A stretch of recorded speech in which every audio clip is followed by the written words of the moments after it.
Hello and welcome to exam आज की YouTube channel. इस वीडियो में हम लोग देखने वाले हैं एसएससी जीडी के प्लेटफॉर्म के प्रैक्टिस सेट जो कि क्वेश्चन बैंक है। ओके, जो 2023 के जनवरी फरवरी में जो भी एग्जाम हुए हैं एसएससी जीडी के, उसके सभी यहाँ पे प्रीवियस ईयर के क्वेश्चन दिए हुए हैं। तो हम लोग इस वीडियो में सेट नंबर 13 और सेट नंबर 14 को डिस्कस करने वाले हैं। ठीक है, टोटल इसमें 40 क्वेश्चन होंगे इस वीडियो में, क्योंकि एक सेट में 20 क्वेश्चन आता है एसएससी जीडी का। ओके, और ये जो है 13 जनवरी 2023 को एग्जाम हुआ था एसएससी जीडी का, उसका शिफ्ट 1 और 2 हम लोग देखने वाले हैं। ठीक है, हम लोग थोड़ा डिटेल में डिस्कस करेंगे। अगर आप इस वीडियो को अच्छा से रेगुलर फॉलो करके देखते हैं तो आपका सिलेक्शन हो सकता है। ओके, अगर आप बिहार के किसी भी एग्जाम की तैयारी करते हैं तो आप यहाँ पे इस बुक का वीडियो देख सकते हैं जो कि किरण पब्लिकेशन की तरफ से आता है। और बिहार के जितने भी एग्जाम हुए हैं आज तक, सभी के प्रीवियस ईयर के क्वेश्चन इसमें सब्जेक्ट वाइज दिए हुए हैं। हिस्ट्री, ज्योग्राफी, पॉलिटिक्स सबका अलग अलग दिया हुआ है। एसएससी जीडी का रात को 10 बजे छोई मैम का क्लास होता है चैनल पे, डेली रात को 10 बजे होता है। आप लोग ज्वाइन हो जाइए और इसमें प्रीवियस ईयर क्वेश्चन बहुत बहुत डिटेल में डिस्कस किया जाता है। ओके, साथ में करंट अफेयर्स भी बताया जाता है। अगर आप करंट अफेयर्स पढ़ना चाहते हैं एडिटोरिया का बुक का, तो यहाँ पे एडिटोरिया का बुक के जो वन लिनियर है जिसमें राष्ट्रीय, अंतर्राष्ट्रीय, आर्थिक, रक्षा घटनाक्रम दिए हुए हैं, उसको हमने एक ही वीडियो में समाप्त कर दिया। अप्रोक्स 4.5 घंटा का वो वीडियो है। तो ठीक है, तो आप उसको देख लीजिए, काफी बेनिफिट होगा आपको। और हाल ही में जो 17 फरवरी को दरोगा का एग्जाम हुआ था, इसमें से बहुत सारे क्वेश्चन इस वीडियो से, बहुत सारे क्वेश्चन उसमें आए हुए थे। ओके, आपको एक और चीज़ बता दें कि जो एडिटोरिया का वार्षिकी बुक आया हुआ है, इसमें लास्ट में 10 प्रैक्टिस सेट दिए हुए करंट अफेयर्स का, तो उसका भी हमने वीडियो अपलोड कर दिया है। पूरा 10 प्रैक्टिस सेट, टोटल 500 एमसीक्यूज होगा करंट का, उसको भी अपलोड कर दिया है। अगर आपको कोई भी डाउट होता है तो 8287277311 नंबर पे आप कॉल, मैसेज, टेक्स्ट कुछ भी कर सकते हैं। तो चलिए हम लोग यहाँ पे स्टार्ट करते हैं। अभी हम लोग देख रहे हैं प्रैक्टिस सेट नंबर 13 के question number 21, general awareness. Okay, question पूछ रहा है डैट डैश के पास भारत में माइक्रो फाइनेंस को विनियमित करने का अधिकार है। माइक्रो फाइनेंस को विनियमित करने का अधिकार किसके पास है? यह भारतीय रिजर्व बैंक यानी आरबीआई के पास है। ऑप्शन डी राइट आंसर हो जाएगा। कौन? आरबीआई के पास है। ओके, ठीक है, ये चीज याद रखिएगा। नेक्स्ट हम लोग देख लेते हैं जो आरबीआई होता है। आरबीआई, इसका हेडक्वार्टर कहाँ स्थित है? मुंबई में स्थित है। कहाँ पे? मुंबई में स्थित है आरबीआई का। इसका राष्ट्रीयकरण कब हुआ था? 1 जनवरी 1949 को इसका राष्ट्रीयकरण किया गया था। ओके, इसका स्थापना, जो आरबीआई है, इसका स्थापना किस अधिनियम के तहत? तो या 1935 के अधिनियम के तहत इसका बनाया गया था। 1936 में इसका स्थापना हुआ था, 1 अप्रैल 1936 को। ठीक है, इसका स्थापना हुआ था आरबीआई का। ओके, और आरबीआई के वर्तमान गवर्नर कौन है? शक्तिकांत दास हैं। कौन है? शक्तिकांत दास आरबीआई के वर्तमान गवर्नर है। भारतीय स्टेट बैंक, आपको पता है कि भारत का सबसे बड़ा क्षेत्रीय बैंक है और सबसे अधिक ब्रांच वाला भी यह बैंक है, भारतीय स्टेट बैंक। ओके, भारतीय ग्रामीण बैंक। भारतीय ग्रामीण बैंक की स्थापना कब हुआ था? 2 अक्टूबर 1975 को हुआ था। क्या हुआ था? 2 अक्टूबर 1975 को ग्रामीण बैंक की स्थापना की गई थी। ठीक है, और भारत का केंद्रीय बैंक किसे माना जाता है? आरबीआई को माना जाता है। बैंकों का बैंक भी किसे माना जाता है? आरबीआई को माना जाता है। नेक्स्ट है, नवंबर 2022 तक की स्थिति के अनुसार निम्नलिखित में से कौन उत्तर प्रदेश के राज्यपाल हैं? उत्तर प्रदेश के राज्यपाल के बारे में पूछा जा रहा है और यह आनंदीबेन पटेल थे। ठीक है, कौन? Anandiben Patel. Option D right answer है। और वर्तमान में भी अभी यही है। कौन है? वर्तमान में भी यही है, आनंदीबेन पटेल ही हैं उत्तर प्रदेश के राज्यपाल। उत्तर प्रदेश के मुख्यमंत्री कौन है? योगी आदित्यनाथ है। कौन? योगी आदित्यनाथ हैं उत्तर प्रदेश के मुख्यमंत्री। यहाँ से एक राष्ट्रीय उद्यान याद रखिएगा, दुधवा राष्ट्रीय उद्यान। कौन सा? दुधवा नेशनल पार्क कहाँ स्थित है? यह उत्तर प्रदेश में ही स्थित है। ओके, उत्तर प्रदेश से और कुछ इंपॉर्टेंट फैक्ट आपको बता दें कि उत्तर प्रदेश जो है, इसमें हाल ही में यहाँ पे अयोध्या को उत्तर प्रदेश के द्वारा घोषित किया गया कि अयोध्या को जो है पूर्ण रूप से सौर सिटी बनाया जाएगा। क्या बनाया जाएगा? सौर सिटी के रूप में बनाया जाएगा। यानी जो अयोध्या सिटी है यह पूर्ण रूप से सोलर जो एनर्जी है इससे चलने वाला है। ओके, ठीक है, ये चीज आप याद रखिएगा। अगर देखा जाए तो उत्तर प्रदेश से संबंधित एक फैक्ट हम आपको बता देते हैं। उत्तर प्रदेश के जो प्रथम महिला मुख्यमंत्री कौन थी? उत्तर प्रदेश के जो है उत्तर प्रदेश की जो है वो मुख्यमंत्री कौन थी? सुचेता कृपलानी। कौन थी? सुचेता कृपलानी। जो सुचेता कृपलानी थी, जो भारत की भी पहली महिला मुख्यमंत्री थी। और सरोजिनी नायडू जी थी, वह सरोजिनी नायडू या यूपी की पहली महिला या भारत की भी पहली महिला, यानी आजादी के बाद पहली महिला जो है वह राज्यपाल रही है। पहली महिला राज्यपाल। ठीक है, कहाँ की? वह सरोजिनी नायडू रही है। सरोजिनी नायडू जी थी वो कांग्रेस के अधिवेशन हुआ था, ठीक है, और किस कांग्रेस के अधिवेशन में इन्होंने अध्यक्षता की थी? 1925 के कानपुर अधिवेशन में अध्यक्षता करने वाले प्रथम भारतीय महिला थी सरोजिनी नायडू। ओके, ये फैक्ट आप याद रखिएगा। नेक्स्ट हम लोग देख लेते हैं, यूपी में लोकसभा के कितने सीटें हैं? 80 सीटें हैं, ठीक है। राज्यसभा के कितने सीट है? 32 सीट है। 31 सीट है राज्यसभा के, कितने सीट है? 31 सीट है। ये भी फैक्ट आप याद रखिएगा, ठीक है। विधानसभा के 403 सीट है, ठीक है। अच्छा, नेक्स्ट पॉइंट हम लोग देख लेते हैं, और ये जो बेन पटेल है, अभी यहाँ पे इनके बारे में देख रहे थे, यह गुजरात की पहली महिला मुख्यमंत्री भी रही है। नेक्स्ट हम लोग देख लेते हैं क्वेश्चन नंबर 23, ठीक है। क्वेश्चन नंबर 23 को हम लोग देख लेते हैं। एशियाई खेल 2018 का आदर्श वाक्य यानी मोटो डैश था। एशियाई खेल 2018 का मोटो क्या था? एनर्जी ऑफ एशिया इसका मोटो था। ऑप्शन डी राइट आंसर हो जाएगा, एनर्जी ऑफ एशिया, ठीक है। और इसका थीम क्या था? इसका थीम था सांग मिराइड बिनताना। इसका थीम क्या था? थीम इंपॉर्टेंट है, थीम आप याद रखिएगा, सांग मिराई मिराइड और बिनताना, सांग मिराइड बिन ताग इसका था क्या? थीम था, ठीक है। और ये 2018 में जो हुआ था, कौन सा क्रम का हुआ था एशियाई खेल? 18वां क्रम का हुआ था। कहाँ पे? 18वां क्रम का हुआ था। और इसका आयोजन कहाँ किया गया था? जकार्ता और पालेमबाग में किया गया था। कहाँ पे? जकार्ता और पालेमबाग में इसका आयोजन किया गया था। ये भी फैक्ट आप याद रखिएगा। और इसमें भारत की तरफ से ध्वजवाहक कौन थे? ध्वजवाहक थे नीरज चोपड़ा, तथा मतलब उद्घाटन समारोह में ध्वजवाहक कौन थे? नीरज चोपड़ा थे। और समापन समारोह में ध्वजवाहक जो थे वह रानी रामपाल थे। ये भी फैक्ट आप याद रखिएगा, ठीक है। और इसका आयोजन जो एशियाई खेल है, इसका आयोजन कितने वर्ष पे किया जाता है? 4 वर्ष पे इसका आयोजन किया जाता है। ओके, हर 4 वर्ष पे इसका आयोजन किया जाता है। और जो 2022 में जो 19वां होने वाला था, जिसको कोरोना के कारण स्थगित कर दिया गया था, अब इसको कब हो कराया जाएगा? 2023 में कराया गया है। हाल ही में संपन्न हुआ, ये भी 2023 में 19वां एशियाई खेल चाइना में। नेक्स्ट हम लोग देख लेते हैं 24 नंबर क्वेश्चन। बोल रहे हैं भोजन पकाने में प्रयुक्त ऊर्जा की पहचान करें। भोजन पकाने में जो प्रयुक्त ऊर्जा है, इनमें से कौन सी ऊर्जा है? या रासायनिक ऊर्जा है। ऑप्शन डी राइट आंसर हो जाएगा, ठीक है। भोजन पकाने के दौरान जो क्या होता है, वह ऊर्जा जो है रासायनिक ऊर्जा है। और इसमें प्रोटीन तथा कार्बोहाइड्रेट स्टार्च जो है वो टूट के जो है एनर्जी प्रोवाइड करते हैं, जिसके कारण इसमें क्या होता है, उष्मक्षेपी अभिक्रिया भी होता है। भोजन का पाचन जो होता है हम लोग के अंदर, या उष्मक्षेपी अभिक्रिया होता है। और भोजन पकाने में क्या होता है? रासायनिक ऊर्जा का उपयोग हम लोग करते हैं। ऑप्शन डी यहाँ पे राइट आंसर हो जाएगा। और रासायनिक परिवर्तन क्या है? रासायनिक परिवर्तन और क्या क्या हो सकता है? जैसे दूध का फटना हो जाएगा, मोमबत्ती का जलना, दही से दूध से दही बनना, कच्चे फल का पकना, लोहे का जंग लगना, ये सब क्या है? एक रासायनिक अभिक्रिया है, रासायनिक परिवर्तन है। ये फैक्ट याद रखिएगा, ये सब एग्जाम में आता है। नेक्स्ट है, इनमें से कौन सा भूकंपीय तरंगे के एक प्रकार है? भूकंपीय तरंगों का एक प्रकार है, इनमें से कौन सा है? यह है पी तरंग। ऑप्शन बी राइट आंसर है। देखिए, जब भी भूकंप आता है, ठीक है, भूकंप आता है, तो वह भूकंप जो आता है वह 3 प्रकार से आता है।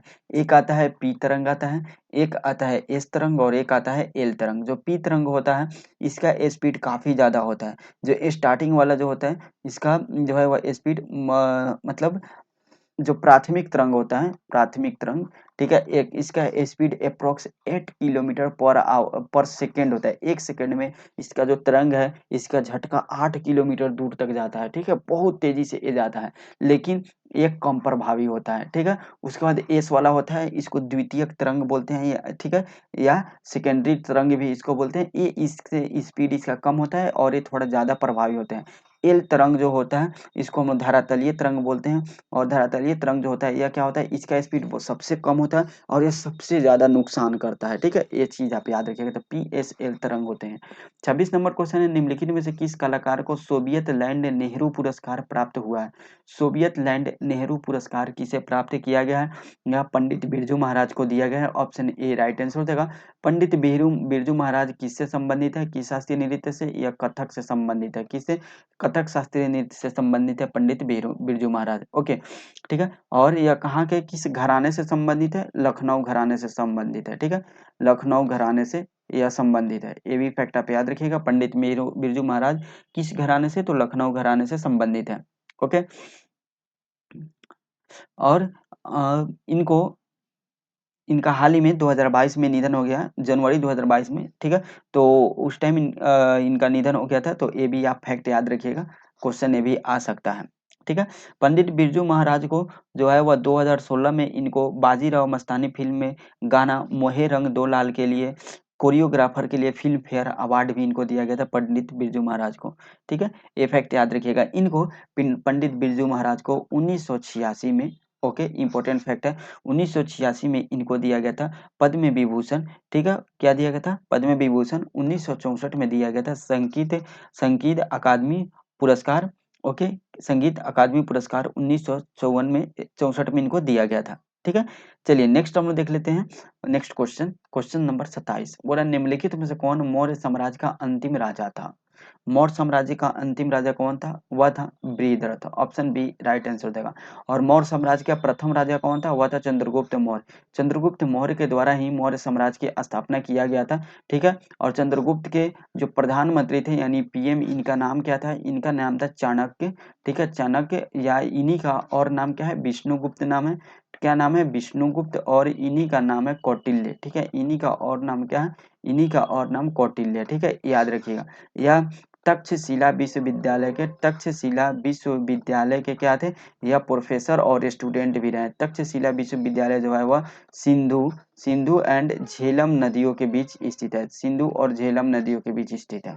ठीक है, बाकी बिंदुसार, अशोक, ये भी मौर्य साम्राज्य से संबंधित है। जो अशोक जो थे बहुत महान शासक रहे हैं मौर्य साम्राज्य के। जो मौर्य साम्राज्य है यह वर्तमान में कौन सा है? जो वर्तमान में बिहार है, यही उस समय जो है वह मौर्य साम्राज्य के अंतर्गत आता था। यानी जो मगध था, यह मगध मौर्य साम्राज्य के अंतर्गत आता था। जो चंद्रगुप्त मौर्य था, यह नंद वंश, जो इसके पहले जो शासक करता था मौर्य वंश के पहले, उसके अंतिम शासक घनानंद को हराकर मौर्य वंश का स्थापना किए थे चंद्रगुप्त मौर्य ने। नेक्स्ट है, निम्नलिखित में से कौन सा लोक नृत्य जम्मू और कश्मीर से संबंधित है? देखिए, एसएससी का कोई भी एग्जाम हो, इसमें सबसे ज्यादा जो क्वेश्चन और सबसे ज्यादा वैल्यूएबल टॉपिक जो है वह है लोक नृत्य। ठीक है, बहुत क्वेश्चन आते हैं और बहुत ही डीप में इससे क्वेश्चन आते हैं, तो आप ये टॉपिक को ज्यादा से ज्यादा फोकस कीजिएगा। निम्नलिखित में से कौन सा लोक नृत्य जो है वह जम्मू कश्मीर से संबंधित है? जम्मू कश्मीर से संबंधित लोक नृत्य है कूद। ऑप्शन डी राइट आंसर हो जाएगा। कूद लोक नृत्य कहाँ से संबंधित है?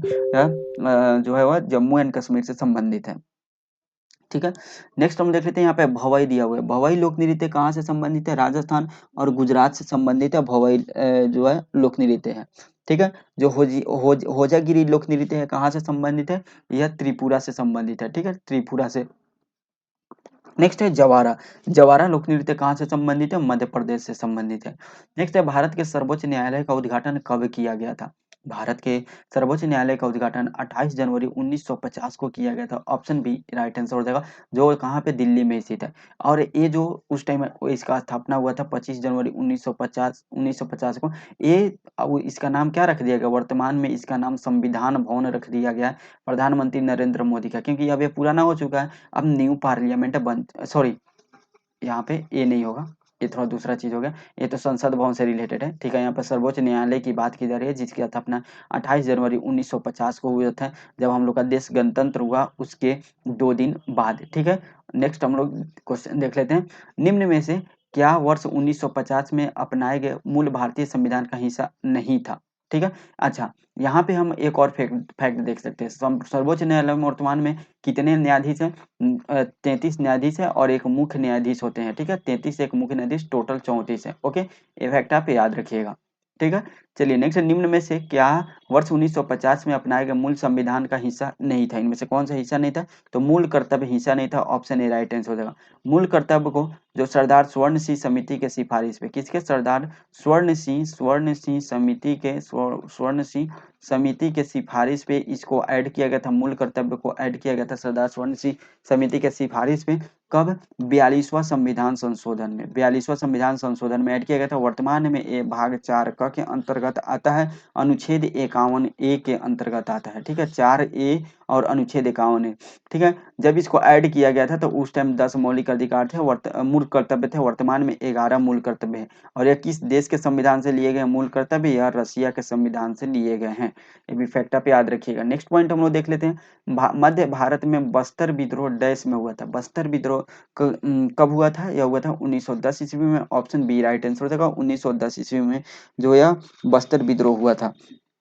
ठीक है, किसके द्वारा हुआ था? गुंडाधुर के नेतृत्व में इसको किया गया था। नाम ये उतना इंपॉर्टेंट नहीं है, लेकिन आप लोग याद रखिएगा। नेक्स्ट पॉइंट हम लोग देख लेते हैं, 32 नंबर क्वेश्चन। पवन हंस हेलीकॉप्टर्स लिमिटेड अपने अपतटीय संचालन में किस हेलीकॉप्टर सेवाएं प्रदान करता है, या किसे प्रदान करता है? तेल एवं प्राकृतिक गैस निगम को अपना हेलीकॉप्टर जो है वह सेवा प्रदान करता है Pawan Hans Helicopters Limited. Option C right answer हो जाएगा। नेक्स्ट पॉइंट हम लोग देख लेते हैं, 33 नंबर क्वेश्चन। डैश पंचवर्षीय योजनाएं स्थिरता के साथ विकास के विशिष्ट उद्देश्य के साथ शुरू की गई है। ठीक है, इनमें से कौन सी है? यह है चौथी पंचवर्षीय योजना है। ऑप्शन बी राइट आंसर हो जाएगा। चौथी पंचवर्षीय योजना का कार्यकाल कब से कब तक था? 1969 से 74 तक इसका कार्यकाल था। ये भी फैक्ट आप याद रखिएगा। पहली पंचवर्षीय योजना कब शुरू हुआ था? 1951 में शुरू किया गया था। ओके, नेक्स्ट पॉइंट हम लोग देख लेते हैं, क्वेश्चन नंबर 34। भारत की द्वितीय पंचवर्षीय योजना के समय सीमा क्या है? द्वितीय पंचवर्षीय योजना का समय सीमा है 1956 से 1961। ओके, 1956 से 1961 जो है, और इसी पंचवर्षीय योजना के तहत क्या किया गया था? कुछ फैक्ट्रियां लगाया गया था, जैसे राउरकेला उड़ीसा में, भिलाई भिलाई जो है वह स्टील प्लांट पश्चिम बंगाल में, दुर्गापुर स्टील प्लांट, ये सब कहाँ लगाया गया था? ये लगाया गया था कहाँ पे? झारखंड में। ठीक है, तो ये सब यहाँ पे लगाया गया था, जर्मनी, रूस तथा ब्रिटेन की सहायता से लगाया गया था। ओके, नेक्स्ट हम लोग देख लेते हैं, द्वितीय पंचवर्षीय योजना का जो है वह लक्ष्य रखा गया था 5.5% का वृद्धि का, लेकिन 4.3% वार्षिक जो है वह वास्तविक रहा था। नेक्स्ट है 35 नंबर क्वेश्चन। सकेरनेई नागालैंड का एक प्रमुख त्योहार है। यह एक डैश दिवसीय उत्सव है जो शुद्धि और पवित्रता का प्रतीक है। यह कितने दिवसीय त्योहार है? यह जो टोटल 10 से 15 दिवसीय त्योहार है। ऑप्शन सी राइट आंसर होगा। यानी जो सेकेरनेई नागालैंड की एक त्योहार है जिसको 10 से 15 दिन मनाया जाता है, और ये किसका प्रतीक है? शुद्धता और पवित्रता का, शुद्धि और पवित्रता का यह प्रतीक है। चलिए, नेक्स्ट हम लोग देख लेते हैं 36 नंबर क्वेश्चन। भारतीय ओलंपिक संघ का गठन किस वर्ष हुआ था? भारतीय ओलंपिक संघ का गठन 1927 में हुआ था। ऑप्शन डी राइट आंसर हो जाएगा। भारतीय ओलंपिक जो है वह इसका 1927 में किया गया था। ठीक है, भारतीय ओलंपिक संघ की पहली महिला अध्यक्ष कौन है? पीटी ऊषा है। और ये इंपॉर्टेंट क्वेश्चन है, ये भी याद रखिए, कौन है? पीटी ऊषा। और इसका हेडक्वार्टर कहाँ स्थित है? न्यू दिल्ली में इसका हेडक्वार्टर स्थित है, भारतीय ओलंपिक जो है वह संघ का। नेक्स्ट हम लोग देख लेते हैं क्वेश्चन नंबर 27। थोड़ा सा हम छोटा कर लेते हैं यहाँ पे। क्वेश्चन नंबर 37, सॉरी, अभी हम लोग सेट 13 देख रहे हैं। क्वेश्चन नंबर 37, अप्रैल 2022 में निम्नलिखित में से कौन सी प्रसिद्ध बॉलीवुड हस्ती आसनसोल पश्चिम बंगाल में उपचुनाव जीतकर सांसद बना या बनी है? ठीक है, वह कौन सा बॉलीवुड हस्ती है, इसके बारे में क्वेश्चन पूछ रहा है। तो वह है Shatrughan Sinha. Option D right answer हो जाएगा। शत्रुघ्न सिन्हा यहाँ पे जीते हैं। ठीक है, किस 17वीं लोकसभा के चुनाव में? 38 नंबर क्वेश्चन है, यदि मृदा में सूक्ष्म कणों का अनुपात अपेक्षाकृत अधिक होता है तो इसे डैश मृदा कहते हैं। यानी जो सूक्ष्म छोटे छोटे जो कण होते हैं, उससे जरूरत से ज्यादा इसमें छोटे छोटे कण अगर रहते हैं किसी मृदा में, तो उसको किस मृदा के नाम से जानते हैं? मृण्मय मृदा के नाम से जानते हैं। ऑप्शन ए राइट आंसर हो जाएगा। 39 नंबर क्वेश्चन है, किस योजना के तहत 10,000 तक की ओवरड्राफ्ट सुविधा पात्र खाताधारकों के लिए उपलब्ध है? किस योजना के तहत उपलब्ध कराया गया? प्रधानमंत्री जन धन योजना के तहत। ऑप्शन बी राइट आंसर हो जाएगा। 40 नंबर क्वेश्चन है, जनगणना रिपोर्ट 2011 के अनुसार किस भारतीय राज्य की साक्षरता दर दूसरी सबसे कम है? दूसरी सबसे कम जो है वह राज्य की साक्षरता दर किस राज्य की है? यह है अरुणाचल प्रदेश की। ऑप्शन बी राइट आंसर हो जाएगा। ठीक है, किसका? अरुणाचल प्रदेश का है। सबसे कम किसका साक्षरता दर? बिहार का है। किसका? सबसे कम बिहार का है। अच्छा, जो 2011 की जनगणना हुआ था उसमें जनगणना के अनुसार भारत की साक्षरता दर कितना है? 74.04% है भारत की साक्षरता दर, याद रखिएगा। जिसमें पुरुष का कितना है? पुरुष का है 82.14%। और महिला का कितना है? महिला का है 65.46% महिला का है। ये भी फैक्ट आप याद रखिएगा। ठीक है, जो न्यूनतम साक्षरता दर किसका है? बिहार का है 61%। उसके बाद अरुणाचल प्रदेश का है कितना है? 65%। बिहार का कितना है? अप्रोक्स 61% के आसपास है। और उसके बाद तीसरे स्थान पे कौन है? तीसरे स्थान पे राजस्थान है, और इसका कितना प्रतिशत है? 66.10% है। यानी सबसे कम बिहार, थोड़ा सा ऊपर अरुणाचल प्रदेश, फिर उसके नीचे से थर्ड नंबर पे राजस्थान है इसका साक्षरता दर। ये भी फैक्ट आप याद रखिएगा। सबसे अधिक साक्षरता दर जो है वह किस जिले की है? तो मिजोरम के जो शेरछिप जिले है इसका है 98.76% है ये। ठीक है, मिजोरम के एक जिला है जिसका नाम है शेरछिप जिला, तो इसका सर्वाधिक है। ओके, नेक्स्ट हम लोग देख लेते हैं। अच्छा, सर्वाधिक जिला में तो मिजोरम का है और सबसे कम जिला में कहाँ है? मध्य प्रदेश का एक जिला है, उसका नाम क्या है? उसका नाम है अलीराजपुर। अलीराजपुर का मात्र और मात्र 37% वहाँ का साक्षरता दर है, सबसे कम। चलिए, ये हो गया क्वेश्चन। सेट 13 का क्वेश्चन है। अब हम लोग देख लेते हैं सेट 14 का क्वेश्चन। क्वेश्चन नंबर 21 बोल रहा है डैश का कार्की डका वाऊ वली पूर्वजों के खुश करने के लिए एक हिंदू अनुष्ठान है। पूर्वजों को खुश करने के लिए यह कौन सा इसमें से हिंदू अनुष्ठान है? तो यह किस राज्य का है? केरल का है। केरल का एक जो है वह कार्डी का वह बाहुबली पूर्वजों के खुश करने के लिए यह एक त्योहार मनाया जाता है, हिंदू हिंदू त्योहार मनाया जाता है। कहाँ पे? केरल में। नेक्स्ट नेक्स्ट हम लोग क्वेश्चन देख लेते हैं। नेक्स्ट क्वेश्चन है 22 नंबर। भोपाल झील। भोपाल झील जो कि अपने समय की सबसे बड़े कृत्रिम झीलों में से एक है, का निर्माण किस शताब्दी में किया गया था? भोपाल झील का निर्माण 11वीं शताब्दी में किया गया था। ठीक है, किस शताब्दी में? 11वीं शताब्दी में किया गया था, जिसको हम लोग भोजताल झील की जो है नाम से इसको जानते हैं। भोपाल झील को भोजताल झील के नाम से भी हम लोग जानते हैं। कहाँ स्थित है? यह मध्य प्रदेश में स्थित है। ठीक है, कहाँ पे स्थित है? मध्य प्रदेश में ये झील स्थित है और इसको परमार शासक के द्वारा 11वीं शताब्दी में इसका निर्माण कराया गया था। भोपाल जो है वो मध्य प्रदेश की राजधानी 1956 में बना था। 23 नंबर क्वेश्चन है। भारतीय संविधान की न्यायिका की स्वतंत्रता का प्रावधान निम्नलिखित में से किस देश के संविधान से लिया गया है? न्यायिका के जो है वह स्वतंत्रता का प्रावधान संयुक्त राज्य अमेरिका के संविधान से लिया गया। ऑप्शन डी राइट आंसर हो जाएगा, यानी यूएसए के संविधान से लिया गया। थोड़ा सा हम जूम कर देते हैं ताकि आपको जो है वो और अच्छा से यहाँ पे दिखाई दे। ठीक है, यूएसए के संविधान से लिया गया न्यायिका की स्वतंत्रता का अधिकार। ओके, नेक्स्ट पॉइंट हम लोग देख लेते हैं। क्वेश्चन नंबर 24 बोल रहा है ईडन गार्डन क्रिकेट मैदान निम्नलिखित में से किस शहर में स्थित है? कोलकाता में स्थित है। नेक्स्ट हम लोग कोलकाता में स्थित है, option number D right answer हो जाएगा। तो देखिए 3 पॉइंट लोक नृत्य याद रखिएगा, हर शिफ्ट में हर एग्जाम में क्वेश्चन आएगा। सेकंड, आप पंचवर्षीय योजना याद रखिएगा, पंचवर्षीय योजना याद रखिएगा किससे? एसएससी जीडी के लिए। उसके बाद जो है वह स्टेडियम याद रखिएगा, इससे बहुत सारा क्वेश्चन हम लोग देख चुके हैं। स्टेडियम से टॉपिक याद कर लीजिएगा। फिर कौन सा पैसा पे कौन सा नोट है, पैसा और चित्र उस पर कौन सा जो चिन्ह है या चिन्ह याद कर लीजिएगा, इससे भी बहुत सारा क्वेश्चन देखने को आपको मिल जाएगा। ठीक है, त्योहार से रिलेटेड क्वेश्चन ये आपको देखने को मिल जाएगा। नेक्स्ट हम लोग देख लेते हैं क्वेश्चन नंबर 25। किस देश के प्रति व्यक्ति आय की गणना देश के राष्ट्रीय आय को उसके उसकी डैश से भाग देकर की जाती है? ठीक है, किस देश की प्रति किसी देश की प्रति व्यक्ति आय की गणना देश की राष्ट्रीय आय को उसके डैश से भाग देकर की जाती है? क्या चीज से भाग देकर किया जाता है? तो जनसंख्या से। ऑप्शन बी राइट आंसर हो जाएगा। किसी देश का जो राष्ट्रीय आय है, ठीक है, राष्ट्रीय आय में अगर उसकी जनसंख्या से भाग दे देंगे तो वहां का प्रति व्यक्ति आय निकल जाएगा। नेक्स्ट हम लोग देख लेते हैं क्वेश्चन नंबर 26। फरवरी 2022 में सीबीएसई के नए अध्यक्ष के रूप में किसे नियुक्त किया गया था? इनको नियुक्त किया गया था विनीत जोशी को। ऑप्शन बी राइट आंसर हो जाएगा। नेक्स्ट है भारतीय संविधान की विशेषता संघवाद का केंद्रीकृत रूप में जिसमें केंद्र के पास राज्यों के अधिक शक्तियां होती है, किस मॉडल पे आधारित है? यह कनाडाई मॉडल पे आधारित है। ऑप्शन ए राइट आंसर होगा, जिसमें क्या है तो केंद्र के पास अधिक शक्ति है राज्य के कंपेयर में। ठीक है, 28 नंबर क्वेश्चन है सोडियम निम्न में से किस में रखा जाता है? सोडियम केरोसिन तेल में इसको डुबो के रखा जाता है, क्योंकि इसको अगर आप कहीं भी रखेंगे, सोडियम को अगर आप हवा में रखते हैं तो क्या रहता है, ये नमी से रिएक्शन करके जलने लगता है। पानी में रखेंगे तो और तेजी से पानी में रिएक्शन करके जलने लगता है। तो ऑप्शन ए राइट आंसर हो जाएगा। 29 नंबर क्वेश्चन है निम्नलिखित में से क्या केंद्रक में मौजूद नहीं है? इनमें से कौन सा है जो केंद्रक में मौजूद नहीं है, ये आपको बताना है। केंद्रक में मौजूद जो नहीं है वह है रिक्तिया। ऑप्शन ए राइट आंसर हो जाएगा। रिक्तिया जो होता है यह केंद्रक में मौजूद नहीं होता है। केंद्रक का खोज जो हमारे कोशिका का केंद्रक है, इसका खोज किसके द्वारा किया गया था? रॉबर्ट ब्राउन के द्वारा किया गया था। नेक्स्ट हम लोग देख लेते हैं क्वेश्चन नंबर 30। बोल रहा है वर्ष 2019 के लिए बाला सरस्वती पुरस्कार निम्नलिखित में से किसने जीता है? बाला सरस्वती पुरस्कार जीता है अलर मेल वल्ली ने। ऑप्शन बी राइट आंसर हो जाएगा। अलर मेल वल्ली, यह किससे संबंधित है? यह भारत नाट्यम जो शास्त्रीय नृत्य है उससे संबंधित है। यह अल्लर मेल वल्ली। 31 नंबर क्वेश्चन है वॉलीबॉल की पुरुष की टीम के लिए भूतल से नेट की मानक ऊंचाई कितनी होती है? भूतल से नेट की मानक ऊंचाई 2.3 मीटर होती है। ऑप्शन डी राइट आंसर हो जाएगा। नेक्स्ट 32 नंबर क्वेश्चन है हरित क्रांति की शुरुआत डैश में हुई थी?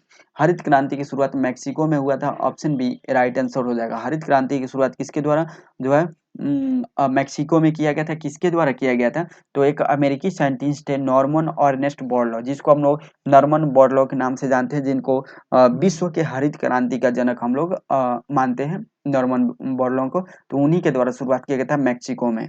ऑप्शन यहाँ पे बी राइट आंसर होगा। अच्छा, भारत में भी हरित क्रांति हुआ था। भारत में हरित क्रांति कब हुआ था? 1960 के दशक में हुआ था। कब हुआ था? 1960 में।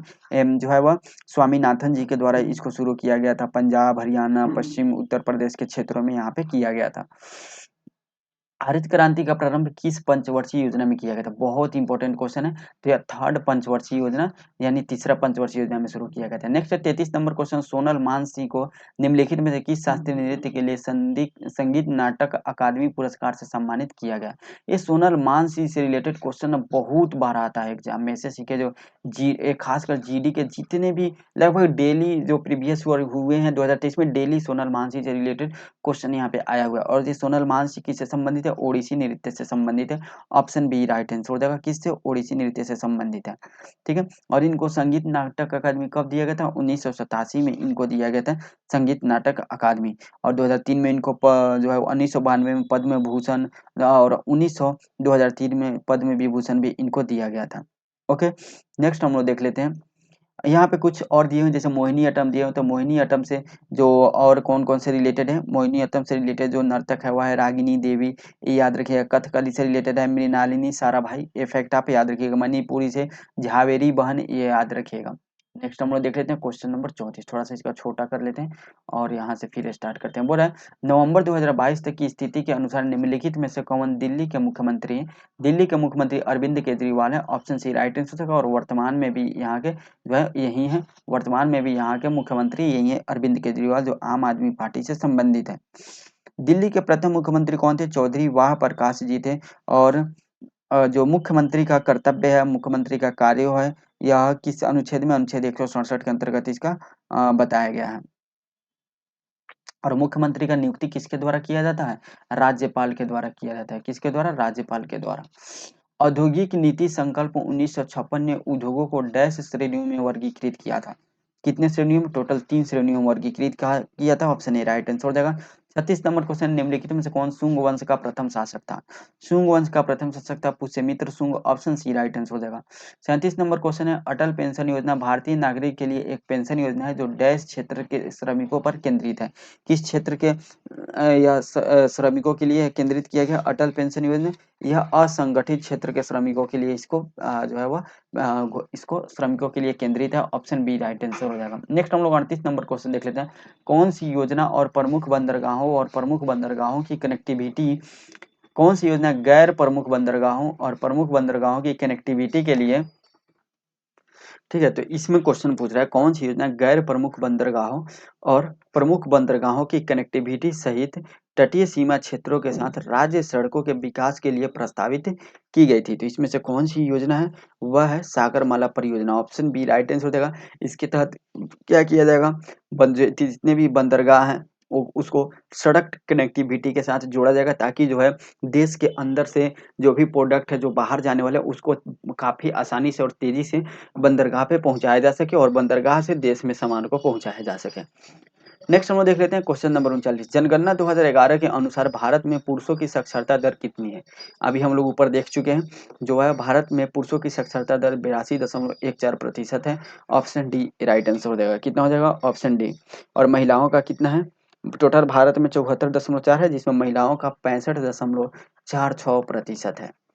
अंग्रेजों द्वारा पारित निम्नलिखित में से किस अधिनियम ने भारतीयों को हथियार रखने की अनुमति नहीं दी है? किस अधिनियम के तहत? आर्म्स एक्ट 1878 अधिनियम के तहत। ऑप्शन सी राइट आंसर हो जाएगा। तो हम लोगों ने यहाँ पे कुछ सेट नंबर 13 और सेट नंबर 14 को देख लिया, यानी जो 13 जनवरी 2023 को एग्जाम हुआ था एसएससी जीडी का, उसका हम लोग शिफ्ट नंबर 1 और 2 के क्वेश्चन को हम लोग ने काफी अच्छे तरीके से देखा, थोड़ा सा डिटेल डिस्कशन के साथ देखा। उम्मीद करते हैं आपको वीडियो काफ़ी अच्छा लगा होगा। अगर ऐसे ही आप वीडियो आगे देखना चाहते हैं तो चैनल को सब्सक्राइब करके वीडियो को लाइक कर दीजिए, अपने दोस्तों के साथ शेयर कर दीजिए और कमेंट में आप अपना ओपिनियन जरूर दीजिए, अपना फीडबैक जरूर दीजिए। मिलते हैं नेक्स्ट वीडियो में। आज की वीडियो में इतना ही, तब तक के लिए जय हिंद, जय भारत।